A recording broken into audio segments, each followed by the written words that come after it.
फोस्फेटिक fertilisers क्या है कि आपके इंडिया में यूज होते हैं प्लैंकटन के प्रोडक्शन के लिए। ठीक है। हाल तो एक जनरल रिलेशनशिप क्या है कि आपकी एग्जिस्ट करती है किसके बीच में, प्लैंकटन के और आपके फिश प्रोडक्शन के बीच में, क्योंकि प्लैंकटन क्या है कि आपका बेसिस होता है आपका एक्वेटिक फूड जो है ना वेब का। ठीक है। जिससे क्या है कि आपका जो प्लैंकटन का प्रोडक्शन है वो आपका जो है ना, जो आप फर्टिलाइजर्स अप्लाई कर रहे हो उसका क्या है कि आपका रिजल्टेंट इफेक्ट क्या है कि आपका जो है ना मतलब होता है। ठीक है। और ये कई सारे फैक्टर्स जो है ना मतलब आपके जो है ना इन जो है ना मतलब आपका ये जो आपका प्लैंकटन का प्रोडक्शन है ये कई सारी चीजों से क्या है कि आपका गवर्न होता है, कई सारे फैक्टर से क्या है कि आपका गवर्न होता है, सोयल से, वाटर से, आपका जो कॉम्प्लेक्स है फूड चेन का, और मेट्रोलॉजिकल कंडीशंस। मतलब आपका जो प्लैंकटन और जो फिश प्रोडक्शन का जो रिलेशनशिप है ये आपके कई सारे फैक्टरों से क्या है कि आपका गवर्न क्या है कि आपका होता है।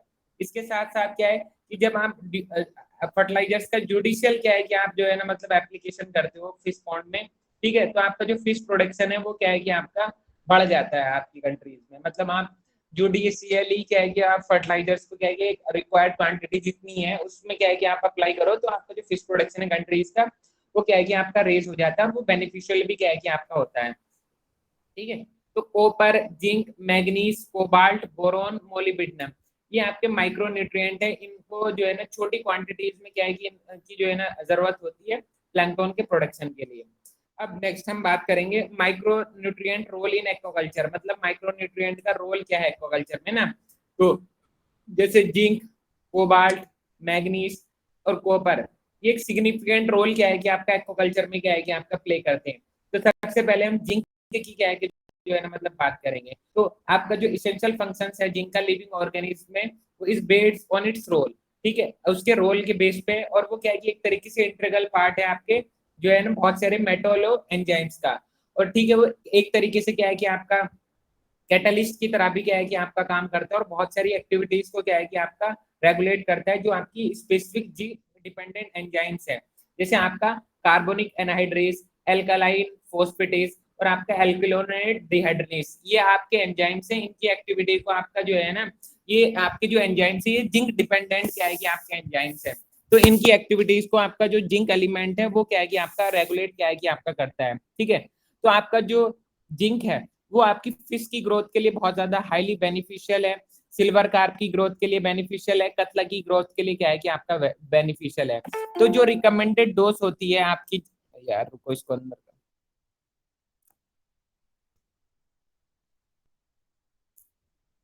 जो रिकमेंडेड डोज होती है आपकी जिंक की, 30 kilo zinc sulphate for soil having 0.5 ppm available zinc.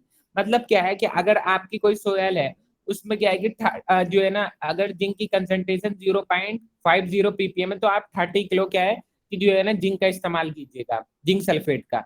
और अगर आपकी जो जिंक की जो अवेलेबिलिटी है सोयल में वो जो है ना 0.50 से 0.75 के बीच में, तो आपकी 20 किलो जिंक सल्फेट क्या है कि आपकी सोयल में क्या है कि आपका रिक्वायर्ड होता है। ठीक है।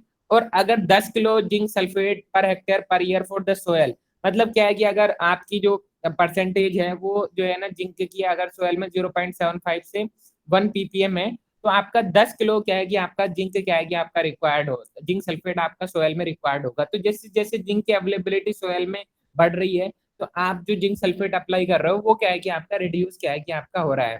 ठीक है। तो ये है आपका। अब जो जिंक है ये किस लिए रिक्वायर्ड होता है, तो आपका जो डीएनए एंड आरएनए उसकी सिंथेसिस के लिए जिंक रिक्वायर्ड होता है। और आपका क्या है कि बहुत ज्यादा इसेंशियल होता है सेल के प्रोलिफरेशन के लिए। ठीक है।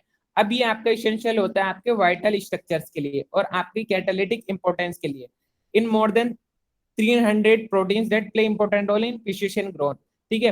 तो ये आपका जो जिंक है एक तरीके से कैटालिटिक इंपॉर्टेंस भी है, बहुत सारे एंजाइम जो कैटालिस्ट की तरह काम कर रहे हैं उसमें उनकी रेगुलेटिंग उनकी एक्टिविटी को क्या है कि आपका रेगुलेट करता है। ठीक है। तो आपका क्या है कि 300 प्रोटीन जो आपका आपका रोल प्ले करती है प्रिसिशन ग्रोथ में, रिप्रोडक्टिव डेवलपमेंट, विजन में, इम्यून फंक्शंस में, उसमें क्या है कि इसका मेजर रोल क्या है कि आपका होता है। तो फिश के लिए जिंक क्या है, एक सेकंड रुकिएगा जरा बच्चों।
जो आवाज आ रही है मेरी आप सभी लोगों को?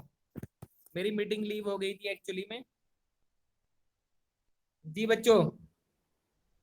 Yes sir. यस हाँ, सर। जी जी।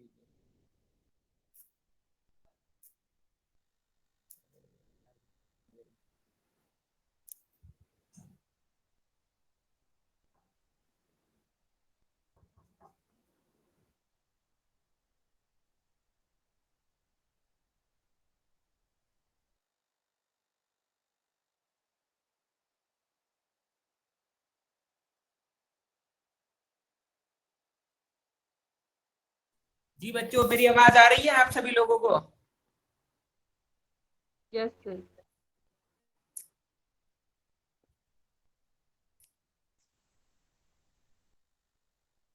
तो जिंक की क्या है कि जो है ना मतलब बच्चों बात चल रही थी। तो जिंक क्या है कि आपका जो डीएनए और आरएनए है उसकी सिंथेसिस के लिए रिक्वायर्ड होता है, और जो सेल का प्रोलिफरेशन है उसके लिए इसेंशियल होता है, ठीक है। और ये आपका इसेंशियल होता है वाइटल स्ट्रक्चर्स के लिए और आपके कैटालिटिक इंपॉर्टेंस के लिए, आपके 300 से ज्यादा प्रोटीन्स में। और एक इंपॉर्टेंट रोल प्ले करता है प्रिसिशन ग्रोथ में, रिप्रोडक्टिव डेवलपमेंट में, विजन में, एंड आपका इम्यून फंक्शंस में, ठीक है। तो इतने क्या है कि आपका रोल है। अब क्या है, ये एक एक्सपेरिमेंट सीफा ने कंडक्ट किया था। श्रीनस जो आपकी नैन फिश है, श्रीनस मृगला, ठीक है। ये इंडिजिनस मेजर कार्प से या फिर चाइनीज मेजर कार्प से श्रीनस मृगला बच्चों? इंडियन मेजर का। हाँ, तो इसको क्या है कि इसकी जो फ्राई थी उसको एक्सपोज कराया था आपका 0.10 से लेके 0.10 से 0.5 mg जिंक पर लीटर। तो आपका जो ग्रोथ है उसमें रिडक्शन क्या है कि आपका था, ठीक है। तो इस तरीके से एक्सपेरिमेंट क्या है कि आपका जो है ना आपका सीफा ने कंडक्ट किया था। इसके बाद दूसरा आपका जो माइक्रोन्यूट्रिएंट है वो आपका कोबाल्ट, ठीक है। अब जो आपका कोबाल्ट है ये आपका जो है ना मतलब नाइट्रोजन फिक्सेशन में क्या है कि आपका इंपॉर्टेंट रोल प्ले करता है बाय राइजोबियम। राइजोबियम जो आपके प्लांट्स वगैरह है उसमें नाइट्रोजन फिक्सेशन में मेजर रोल प्ले करता है, ठीक है। और ये कंस्टिट्यूएंट है विटामिन B112 का। ये क्वेश्चन आपका 221 में आया है कि आपका which of the following element जो है ना मतलब रिक्वायर्ड या फिर कंस्टिट्यूएंट है विटामिन B112 का, तो वो कोबाल्ट है। ये 221 में क्वेश्चन आया है, ठीक है। अब जो कोबाल्ट है, 10 kilo cobalt chloride per year क्या है कि आपका एज ए माइक्रोन्यूट्रिएंट फर्टिलाइजर्स क्या है कि आपका बेनिफिशियल होता है फिश ग्रोथ के लिए, ठीक है। अब इसकी जो एप्लीकेशन है वो आपकी हाईली बेनिफिशियल होती है सिल्वर कार्प की ग्रोथ के लिए, मृगला के लिए पर्टिकुलरली, ठीक है। तो आपका जो हाई सर्वाइवल है फिश स्पाउन का, वो आपका जो है ना आप अचीव कर सकते हैं कि आप कोबाल्ट क्लोराइड को 0.01 ppm पर डे पर फिश के वो जो है ना सप्लीमेंट्री फीड क्या है कि आप दीजिएगा, तो आपकी जो सर्वाइबिलिटी है वो क्या है कि आपकी इंक्रीज क्या है कि आपकी कर जाएगी, ठीक है। अब जो पॉन्ड सेडिमेंट्स हैं जिनकी क्या है कि आपकी हायर कैपेसिटी होती है कोबाल्ट को एब्जॉर्ब करने के लिए, ठीक है। तो उनको आप having higher capacity to desorb cobalt from overlying water, मतलब pond sediments having higher capacity to absorb cobalt water, having higher capacity to desorb cobalt from overlying water. मतलब क्या है कि आपके पॉन्ड सेडिमेंट जिनके अंदर कैपेसिटी होती है कोबाल्ट को एब्जॉर्ब करने के लिए, तो जो आपका ओवरलाइंग वाटर है उससे वो बहुत तेजी से जो है ना आपका कोबाल्ट को डीअब्जॉर्ब कर लेते हैं, अपने अंदर सक कर लेते हैं। तो एक एक्सपेरिमेंट क्या है कि आपका जो है ना कंडक्ट किया था सीफा ने कोबाल्ट क्लोराइड का। तो 0.10 टू 0.20 mg पर लीटर जो है ना मतलब एक्सपोज कराया था, तो आपकी जो फिश है उसने पॉजिटिव ग्रोथ रेट क्या है कि आपका शो किया था। नेक्स्ट मैग्नीज की क्या है कि जो है ना मतलब बात करेंगे। ये जो न्यूट्रिएंट हम पढ़ रहे हैं cobalt, zinc, manganese, copper, boron, molybdenum, ये प्लांट की ग्रोथ के लिए भी इतने ही इसेंशियल होते हैं जितने फिश की ग्रोथ के लिए इसेंशियल होते हैं। मेनली फाइटोप्लैंक्टन्स में तो मेजर रोल प्ले कर रहे हैं, है ना, ठीक है। और फिश की ग्रोथ में भी रोल प्ले कर रहे हैं। तो आपका जो टेरेस्ट्रियल प्लांट्स है उनकी ग्रोथ में भी क्या है कि इनका मेजर रोल क्या है कि आपका होता है, ठीक है। अब मैग्नीज, मैग्नीज आपका फोटोसिंथेसिस के रिएक्शन में इसेंशियल रोल क्या है कि आपका प्ले करता है, कि play an important role in photosynthesis and heterotrophic growth of phytoplankton. आपकी हेट्रोपिक ग्रोथ जो है फाइटोप्लैंक्टन की उसमें मेजर रोल प्ले करता है, ठीक है। अगर आपने एप्लीकेशन करी है मैग्नीज की, आपका जो प्लैंकटन है वो आपके 15% वेट के क्या है कि आपके इंक्रीज कर जाते हैं। और जो आपकी डिग्री है रेस्पॉन्स की वो आपकी इंडिपेंडेंट होती है manganese, manganese status of soil and water. मतलब क्या है कि मैग्नीज कितनी भी हो सोयल एंड वाटर में, उससे कोई लेना देना नहीं पड़ता। अगर आपने जो है ना मैग्नीज की एप्लीकेशन की है तो आपका जो प्लैंकटन का प्रोडक्शन है वो 15% क्या है कि आपका इंक्रीज कर जाता है। ठीक है, तो आपकी जो मैग्नीज की एक्टिविटी है वो इसेंशियल पार्ट है एंजाइम सिस्टम का, जो आपका मेटाबोलाइज करता है प्रोटीन का और एनर्जी का एनिमल्स में। तो जो मैग्नीज है ये आपका इन्वॉल्व होता है किसमें, म्यूकोपॉलीसैकेराइड फॉर्मेशन में, और ये आपका हेल्दी जॉइंट मेम्ब्रेन के लिए क्या है कि आपकी इसकी क्या है कि आपकी जरूरत होती है। ठीक है, तो ये क्या है कि आपका माइटोकॉन्ड्रिया में क्या है कि आपका कंसंट्रेट करता है, और इसकी जो कंसंट्रेशन है वो क्या है कि आपकी हाइयर होती है किसमें, आपके जो टिश्यू होते हैं रिच माइटोकॉन्ड्रिया में, तो वहां पे इसकी कंसंट्रेशन ज्यादा होती है क्योंकि माइटोकॉन्ड्रिया में क्या है कि आपका कंसंट्रेट क्या है कि आपका करता है। ठीक है, अब आपका जो मैग्नीज है ये आपके जो डीप वेल वाटर है वहां पे भी क्या है कि आप जैसे manganese concentration natural water surface reaches seldom 0.1, मतलब मैग्नीज की कंसंट्रेशन जो आपकी नेचुरल सरफेस वाटर है सेल्डम 1 mg/लीटर तक क्या है कि आपकी रीच कर जाती है, और यूजुअली 0.2 mg/लीटर से क्या है कि आपकी कम होती है।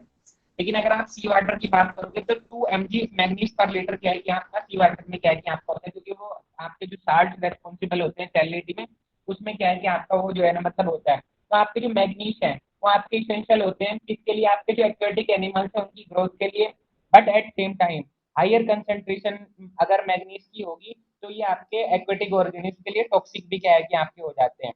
ये आपका एंजाइम इनहिबिटर्स की तरह क्या है कि आपका काम करते हैं if it's concentration differ from physiological requirement, जितनी रिक्वायरमेंट है फिजियोलॉजिकल रिक्वायरमेंट अगर उससे अलग कंसंट्रेशन है तो ये इनहिबिटर का भी क्या है कि आपका काम करते हैं।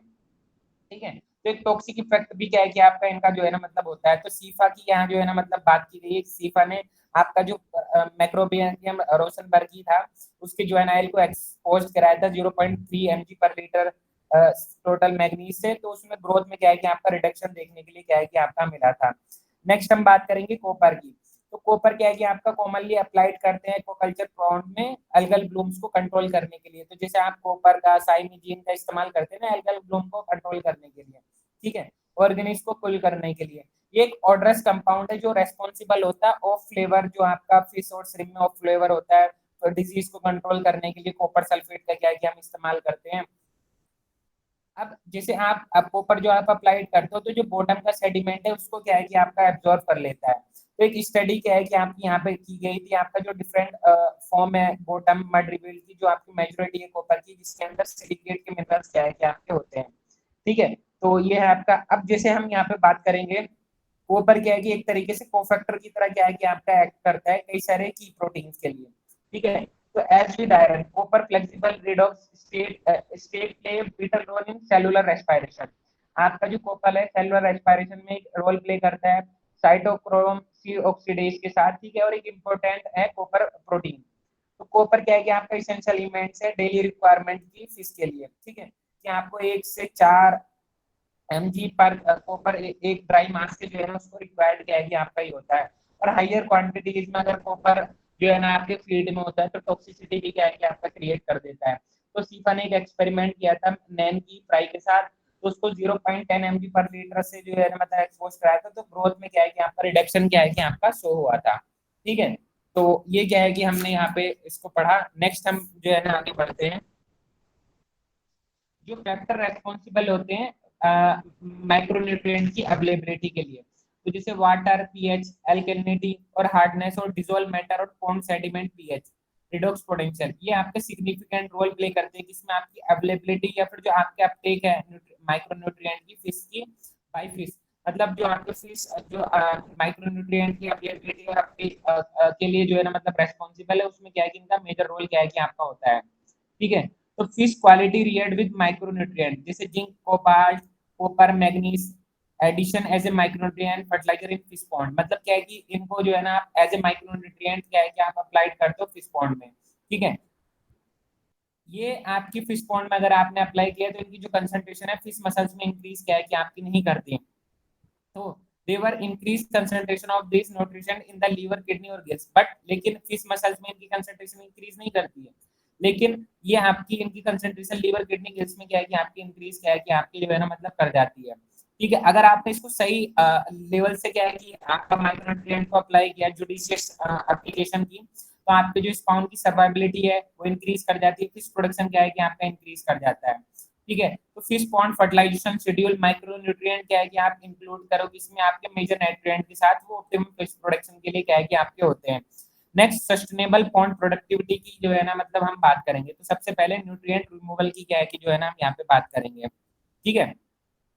तो आपका ये पॉसिबल होता है कि आपका जो फॉस्फोरस है वो आपका प्रेसिपिएट हो जाए पॉन्ड वाटर में, ठीक है। जैसे आपने आयरन, एल्युमिनियम और कैल्शियम आयन अप्लाई किया, तो आपका जो अवेलेबल फॉस्फोरस है वो प्रेसिपिएट हो जाए इनके साथ, वो आपका अवेलेबल ही ना हो प्लैंक्टन्स को लिए, ठीक है। तो आपका जो this ion precipitate phosphate as an insoluble iron, aluminium और कैल्शियम फॉस्फेट, ठीक है।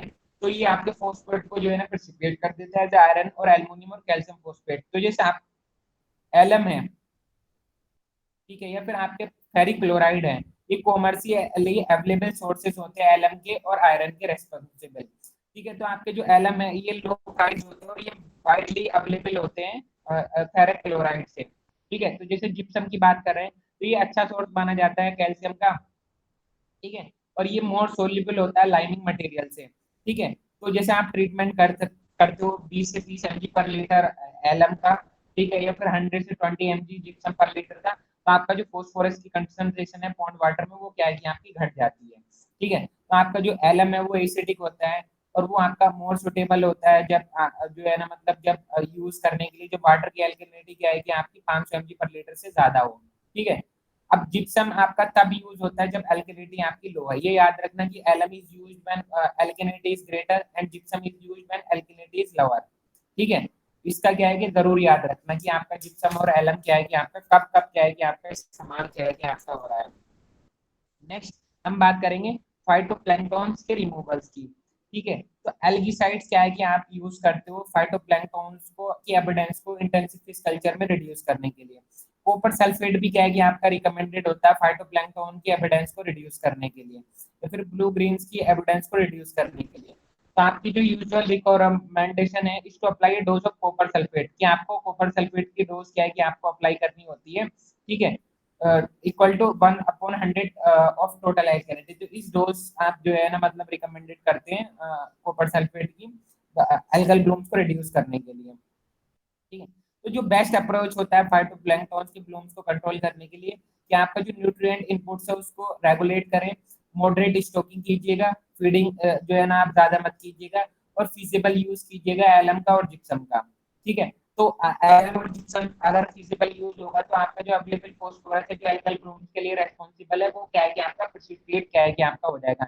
नेक्स्ट क्लोरिनेशन की क्या है कि जो है ना हम यहाँ पे बात करेंगे। तो आपका हाइड्रस हाइपोक्लोरस एसिड, हाइपोक्लोराइड आपके रेस्पॉन्सिबल होते हैं क्लोरीन प्रोडक्ट को पॉन्ड वाटर में डिसइंफेक्ट करने के लिए।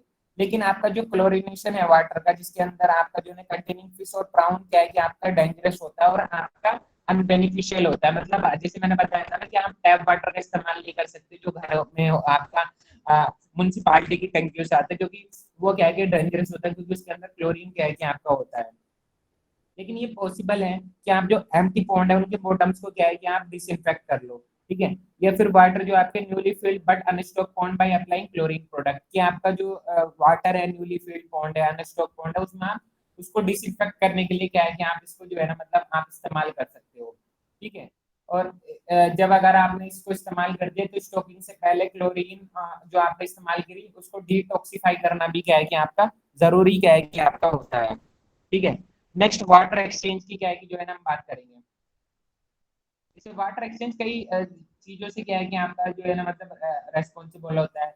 आपको सैलिनिटी का रिड्यूस करना है, या फिर आपके बहुत ज्यादा एक्सेस में न्यूट्रिएंट है उसको रिमूव करना है, प्लैंक्टन बहुत ज्यादा एक्सेस में अमोनिया के लेवल को रिड्यूस करना है, ठीक है। तो अगर आप डेली वाटर का एक्सचेंज कर रहे हैं तो वाटर क्वालिटी को वो क्या है कि आपका इंप्रूव नहीं करता है, बस क्या है कि पंपिंग की कॉस्ट क्या है कि आपकी आ जाती है। तो पॉन्ड्स क्या है कि आपकी हाईली एफिशिएंट होते हैं कार्बन, नाइट्रोजन और फॉस्फोरस इनपुट्स को एस्टिमेट करने के लिए, ठीक है। लेकिन वो फिश और प्राउन फ्लैश में क्या है कि आपका डायरेक्टली क्या है कि आपका कन्वर्ट नहीं होते हैं, ठीक है। बट अगर आपने वाटर एक्सचेंज हाई करा, ठीक है, तो आपके जो सब्सटेंस है वो डिस्चार्ज हो जाते हैं एक पॉन्ड से, ठीक है, एस्टिमेशन होने से पहले। तो आपका जो वाटर एक्सचेंज है वो आपका तब जो है ना हाईली बेनिफिशियल होता है जब आपकी वाटर क्वालिटी बहुत ज्यादा क्या है कि डिटोरिएट क्या है कि आपकी हो रही हो। वरना तो अगर आप रोज वाटर को एक्सचेंज करोगे तो भाई उसमें पंपिंग भी तो क्या है कि आपका हो जाएगा, तो फिर वो कॉस्ट इफेक्टिव क्या है कि आपका नहीं रहेगा। तो ये दिक्कत क्या है कि आपकी आ सकती है।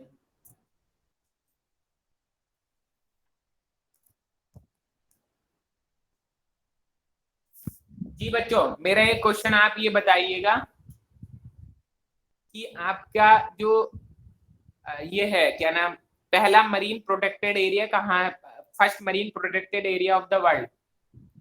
Gujarat. Of the gulf world, of Kutch. Of the world, first marine protected area of the world, not India. Fort Jefferson national monument Florida में है ये ना, इसका याद रखना। वो तो पहला marine protected area gulf of Kutch Gujarat का बता रहे हो ना, नेशनल पार्क जिसको, मरीन नेशनल पार्क जिसको आप कह रहे हो ना।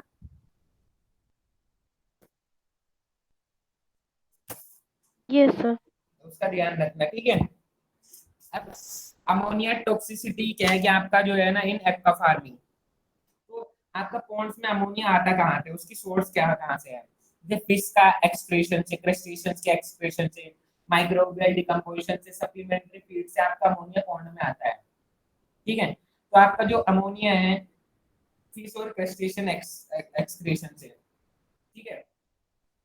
तो अमोनिया विच अकाउंट फॉर 40 से 90% of the nitrogenous excretion from fish and crustacean. मतलब क्या है कि आपका जो क्रस्टेशियंस और जो फिश का एक्सक्रीशन है उसमें 40 से 90% जो है ना आपका जो नाइट्रोजनस एक्सक्रीशन है उसमें क्या है कि आपका अमोनिया क्या है कि आपका होता है, ठीक है। और वो जब तक उसकी ग्रोथ होती है कंटिन्यूअसली क्या है कि आपका रिलीज क्या है कि आपका होता है, ठीक है। तो ज्यादातर अमोनिया जो है ना आपका गिल एपिथेलियम के थ्रू क्या है कि आपका एक्सक्रीट आउट होता है। नेक्स्ट आपका जो सोर्स है माइक्रोबियल डिकम्पोजिशन है, ठीक है। आपका जो ऑर्गेनिक मैटर्स है उसका माइक्रोबियल डिकम्पोजिशन क्या है कि आपका होता है, तो आपका जो अमोनिया है पॉन्ड एनवायरनमेंट्स में क्या है कि आपका एक्यूमुलेट क्या है कि आपका कर देता है, ठीक है। इसके साथ साथ क्या है कि additionally more of nitrogen is release to the environment, और ज्यादा क्या है कि आपकी नाइट्रोजन क्या है कि एनवायरनमेंट में रिलीज होती है एज अमोनिया, ठीक है। अब इसके अलावा यूरिया एंड अमोनियम फर्टिलाइजर्स का भी क्या है कि हम इस्तेमाल करते हैं, ठीक है, एज ए नाइट्रोजनस फर्टिलाइजर्स। अगर क्या है कि आप हायर रेट पे क्या है कि इसका यूज कर रहे हो तो आपका जो अमोनिया का लेवल है पॉन्ड एनवायरनमेंट में इंक्रीज कर जाता है। Next is supplementary feed. तो पॉन्ड्स में जब क्या है कि आपकी हायर डेंसिटी होती है, ठीक है, तो आपकी जो अमोनिया की कंसंट्रेशन है वो क्या है कि आपकी इंक्रीज कर जाती है, ठीक है। और वो इतनी ज्यादा इंक्रीज कर जाती है कि वो आपकी अनडिजायरेबल होती है। नेक्स्ट आपका म्युनिसिपल वेस्ट वाटर। आपका जो म्युनिसिपल वेस्ट वाटर जो आपका एक्वाकल्चर में यूज होता है तो उसमें आपका अमोनिया क्या है कि डिस्चार्ज होता है बहुत ज्यादा एनॉर्मस क्वांटिटीज में इस एनवायरनमेंट में। नेक्स्ट आपका अमोनिया और अमोनियम इक्विलिब्रियम की क्या है कि जो है ना हम यहाँ पे बात करेंगे। तो आपका जो अमोनिया की ऑक्सीडेशन स्टेट होती है वो आपकी 3 होती है, ठीक है। और ये क्या है कि आपका रिड्यूस हो जाता है किसकी फॉर्म में, इनऑर्गेनिक नाइट्रोजन की फॉर्म में सरफेस वाटर में। तो आपका जो टर्म है टोटल अमोनिया उसको रेफर किया गया है कि आपका जो आयनाइज्ड अमोनिया और आयनाइज्ड अमोनिया की जो सम है उसको टोटल अमोनिया क्या है कि आपका कहा गया है। तो इसमें से कौन सा आपका हाईली टॉक्सिक है? Unionised ammonia. Un-ionised ammonia. और अनआयनाइज्ड अमोनिया और आयनाइज्ड अमोनिया का जो सम है उसको टोटल अमोनिया क्या है कि आपका बताया गया है। तो नीचे इसको अनाइज्ड फॉर्म जो है अमोनिया की वो एक्विलिब्रियम में एग्जिस्ट करती है किससे, अमोनियम आयन से। तो उसको जो है ना नीचे क्या है कि यहाँ पे बताया गया है, ठीक है। जो कंसंट्रेशन है अनाइज्ड अमोनिया की वो डिपेंड करती है पीएच पे और आपका बहुत कम एक्सटेंट तक टेम्परेचर पे, ठीक है। जो आपकी कंसंट्रेशन है डिसॉल्व सॉलिड की, सैलिनिटी की, प्रेशर की, वो भी क्या है कि आपका अनाइज्ड अमोनिया के लेवल को क्या है कि आपका इन्फ्लुएंस करती है, ठीक है। तो ये क्या है कि आपका है। इसके साथ साथ क्या है कि आपकी जो परसेंटेज है अनाइज्ड अमोनिया की वो ग्रेटली इंक्रीज करती है जब आपका पीएच और टेम्परेचर क्या है कि आपकी इंक्रीज क्या है कि आपके करते हो। बाकी इसमें इतना कुछ ज्यादा तो इम्पोर्टेंट है नहीं। अब toxic effect to aquatic organism, कि आपकी जो टॉक्सिक इफेक्ट है एक्वेटिक ऑर्गेनिज्म की उसकी क्या है कि जो है ना हम यहाँ पे बात करेंगे, ठीक है। तो सबसे पहले मोड ऑफ एक्शन की अमोनिया के, if ammonia concentration pond water में इंक्रीज कर रही है, ठीक है, तो आपका जो अमोनिया का एक्सक्रीशन है इससे वो डिक्रीज हो जाता है। बट लेकिन आपका जो अमोनिया का लेवल है वो ब्लड में क्या है कि आपका इंक्रीज करता है, टिश्यू में क्या है कि आपका इंक्रीज करता है, ठीक है। अब क्या है कि जब अमोनिया का लेवल क्या है कि इंक्रीज कर रहा है तो आपका जो ब्लड पीएच है वो एलिवेट हो जाती है, ठीक है। और जो एक तरीके से एंजाइम कैटालिस्ट रिएक्शन है वो क्या है कि आपकी एडवर्सली क्या है कि आपकी अफेक्ट करती है, आपकी मेम्ब्रेन स्टेबिलिटी क्या है कि आपकी अफेक्ट करती है। तो आपके जो हाई अनाइज्ड अमोनिया कंसंट्रेशन है वाटर में वो क्या है कि आपकी मेम्ब्रेन स्टेबिलिटी को क्या है कि आपका रिड्यूस क्या है कि नहीं, आपकी जो हाई अनोनाइज्ड अमोनिया कंसंट्रेशन है वाटर में, वो क्या है कि आपका जो इंटरनल आयन कंसंट्रेशन है फिश की, उसको क्या है कि आपका रिड्यूस कर देती है। अमोनिया का जब लेवल है वो आपका जो है ना ऑक्सीजन के कंसंट्रेशन को कंजप्शन को इंक्रीज कर देता है, ठीक है। और गिल्स डैमेज होते हैं, एबिलिटी जो होती है ब्लड की ऑक्सीजन को ट्रांसपोर्ट करने की, वो रिड्यूस क्या है कि आपकी हो जाती है। तो कई तरह के जो है ना मतलब सिचुएशंस क्या है कि आपको देखने के लिए यहाँ पे मिलती है। आप जैसे क्या है कि अमोनिया का लेवल अगर कम है तो आपकी जो फिश है वो सर्वाइव कर जाती है लो ऑक्सीजन में भी, लेकिन अगर आपका जो अमोनिया का लेवल हाई है तो ऑक्सीजन की उसको रिक्वायरमेंट क्या है कि आपकी ग्रेटर क्या है कि आपकी होती है, ठीक है। नेक्स्ट है हम जो टॉक्सिक लेवल है अमोनिया का एक्वेटिक ऑर्गेनिज्म में जो है ना यहाँ पे उसकी जो है ना मतलब बात करेंगे। आप जैसे अनाइज्ड अमोनिया को मैंने हाईली टॉक्सिक क्या है कि जो है ना मतलब बताया है एक्वेटिक इनवर्टिब्रेट्स और फिशेस के लिए, ठीक है। तो यहाँ पे जो है ना जो उसकी लीथल कंसंट्रेशन या बताई गई है वो आपकी 0.1 से 0.5 mg पर लीटर क्या है कि आपकी जो है ना मतलब बताई है। अब नेक्स्ट है फैक्टर इन्फ्लुएंसिंग अमोनिया टॉक्सिसिटी। तो पीएच, टेम्परेचर या फिर आप कुछ अदर पैरामीटर्स क्या है कि आपके इनडायरेक्टली अफेक्ट करते हैं किसकी अमोनिया टॉक्सिसिटी को। अमोनिया क्या है कि आपका बहुत ज्यादा टॉक्सिक तब हो जाता है जब आपकी जो डिसॉल्व ऑक्सीजन की कंसंट्रेशन है फिश पॉन्ड में कम हो, या फिर अमोनिया और ज्यादा अमोनिया की टॉक्सिसिटी तब डिक्रीज करती है जब पीएच क्या है कि आपकी लो हो, ठीक है। और आपकी क्या है कि जो कार्बन डाइऑक्साइड की कंसंट्रेशन है फिश पॉन्ड में वो क्या है कि आपकी इंक्रीज करे, तब अमोनिया की टॉक्सिसिटी क्या है कि आपकी डिक्रीज करती है, ठीक है।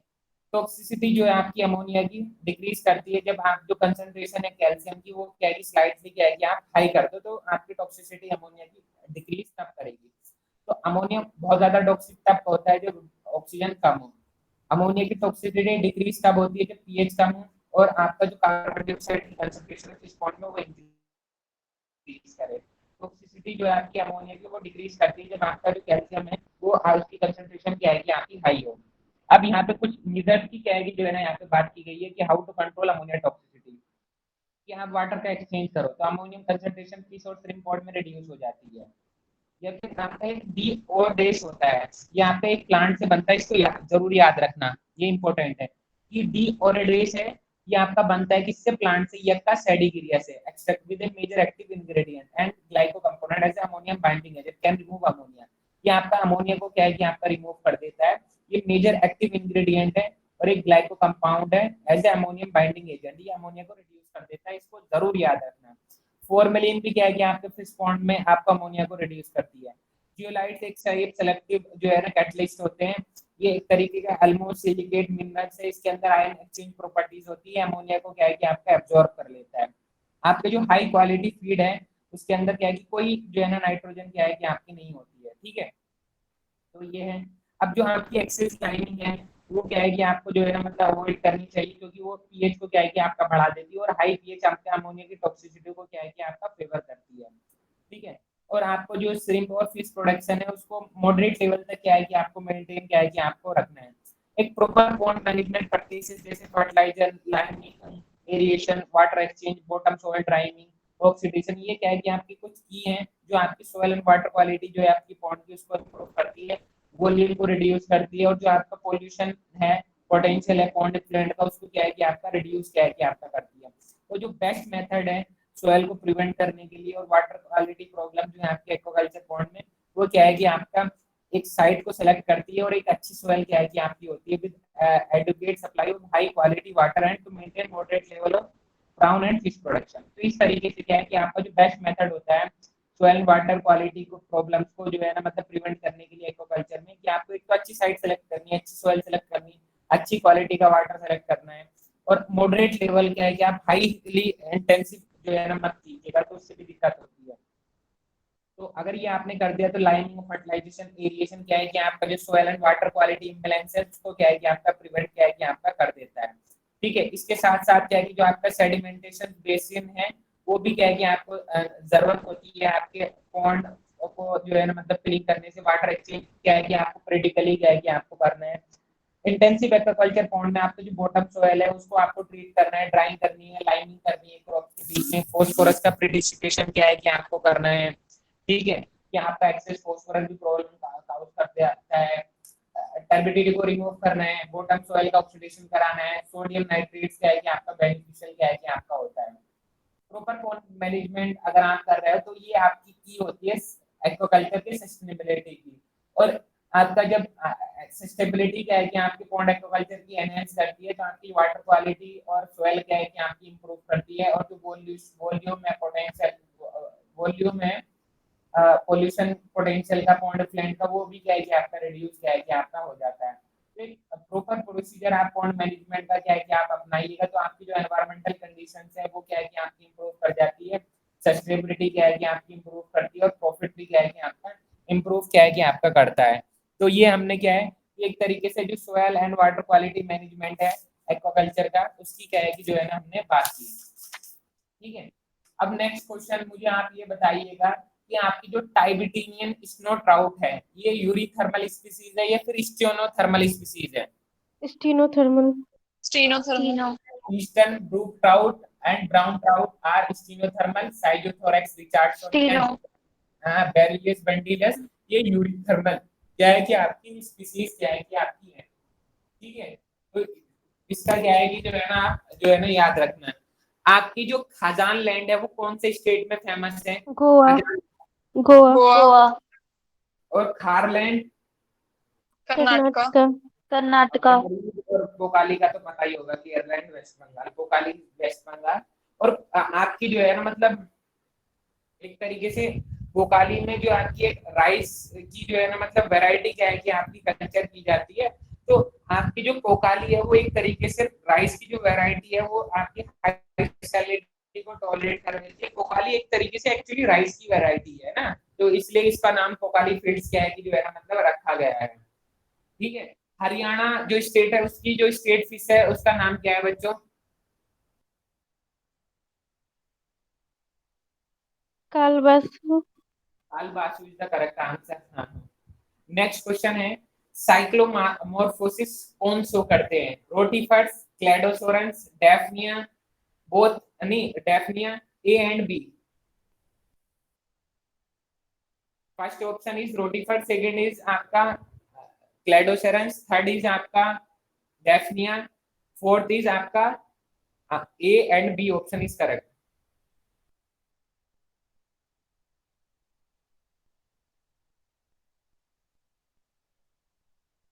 ये आपका रोटीफर्स एंड क्लेडोसोरंस साइक्लोमॉर्फोसिस क्या है कि आपका शो क्या है कि आपका करते हैं। ठीक है, आपका जो ये है जो आपकी ऑर्नामेंटल फिशेज है, ऑर्नामेंटल फिशेज की कौन सी स्पीसीज आपकी जो है ना सेक्स रिवर्सल शो करती है? स्वॉटेल। स्वॉटेल। हाँ, आपकी कॉमन कार्प की तीन स्पीसीज है, mirror carp, leather carp, silver जो है ना स्केल कार्प। इनमें से कौन सी स्पीसीज सुटेबल होती है कोल्ड वाटर कल्चर के लिए इंडिया में? Mirror car. Mirror carp is the correct answer. जो आपका ICZN है ये कब फाउंड हुआ था?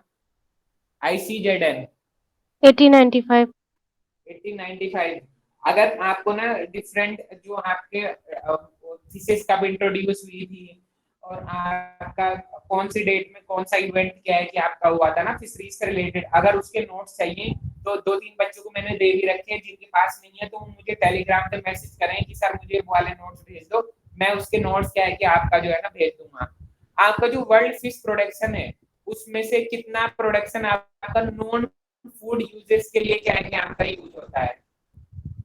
नॉन फूड है आपका ना, जिसे ह्यूमन कंजप्शन के लिए आपका कितना यूज होता है, जो इतना टोटल प्रोडक्शन है उसमें से कितना आपका ह्यूमन प्रोडक्शन के लिए ह्यूमन कंजप्शन के लिए यूज होता है? वर्ल्ड जो आपका world per capita fish supply कितनी है?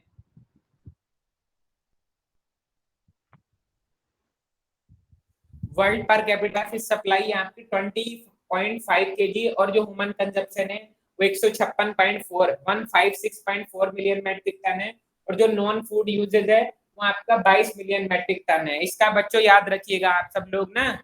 आवाज आ रही है बच्चों मेरी?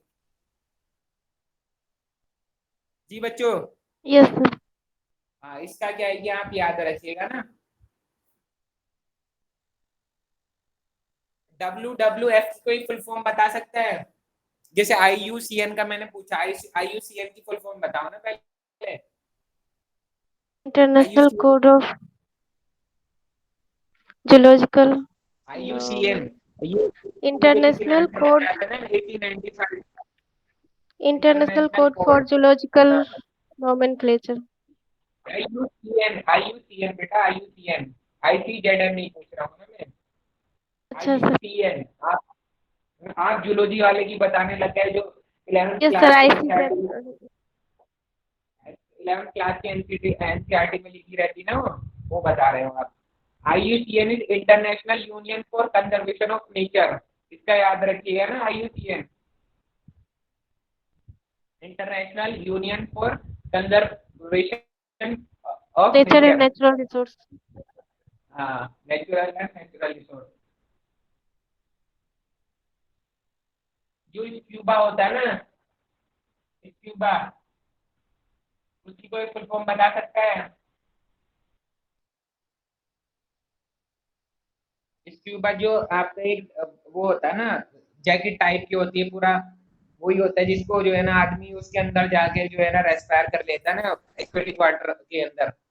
तो self contained under water breathing apparatus is the full form of scuba. ये एक बार ना आपके ARS के इंटरव्यू में क्या है कि आपका पूछ ली गई थी, तो इसलिए मैं क्या है कि आपको बता रहा हूँ। Self contained under water breathing apparatus, इसका क्या है कि आपका आंसर है। और बाकी जिस बच्चे को जो भी क्या है कि आपका सब्जेक्ट दिन में अगर पढ़ना हो तो मैं उसको पढ़ा भी सकता हूँ। 2-3 बच्चों के मैसेज भी आए थे, तो और किसी को पढ़ना हो वैसे मैं जो है ना आपको ये जो नॉर्मल 2 क्लासेस हैं ये तो चलती रहेगी, और जो मैं एक्स्ट्रा में जो जिन बच्चों को पढ़ा रहा हूँ तो मैं ग्रुप में मैसेज भी कर दिया करूंगा कि ये सब्जेक्ट मैं उनको पढ़ा रहा हूँ, कोई अगर इंटरेस्टेड कैंडिडेट है तो वो जो है ना क्लास ज्वाइन कर ले।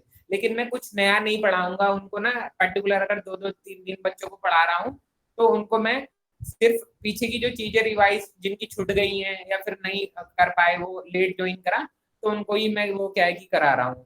तो ठीक है फिर बच्चों, थैंक यू।